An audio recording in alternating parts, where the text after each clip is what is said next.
Vanda na vajikundi kama tegui. Hivi afuata ningeje pesa. Hivi mtu wajikunda hata ife moni. Wajikunda hata moni la mpya. Unajipenda mwenyewe ujipeleke wapi? Au wamelaaniwa. Kwa nini ujipende mwenyewe? Na kwa nini ujipende mwenyewe? Kwa nini sasa? Wana balani ni hao watu. Na nuksi mkosi balani. Haiwezekani ujipende. Mtu unajipenda mwenyewe shetani ya barimu. Takataka kisirani ya barimu. Mwekuluka na mfumo hadi mkuu. Kumbuka na kutendeke mibwa. Korokoro kabe umbavu. Korokoro libawa. Unajipenda mwenyewe, unajipendaje mwenyewe? Kuna mtu anasikiliza hapo Kiswahili hajui hata ikorokoro ni nini. Ikorokoro. Ni radi ile ile ya korokoro.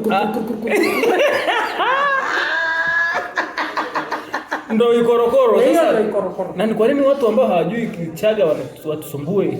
Si waje tuwafundishe Kichaga. Waje wajifunze Kichaga. Alafu Kichaga tunafundisha kwa pesa mingi. Sasa si sauti ya lugha ya mlima Kilimanjaro kabisa. Na hapa ndio wenye lugha yao.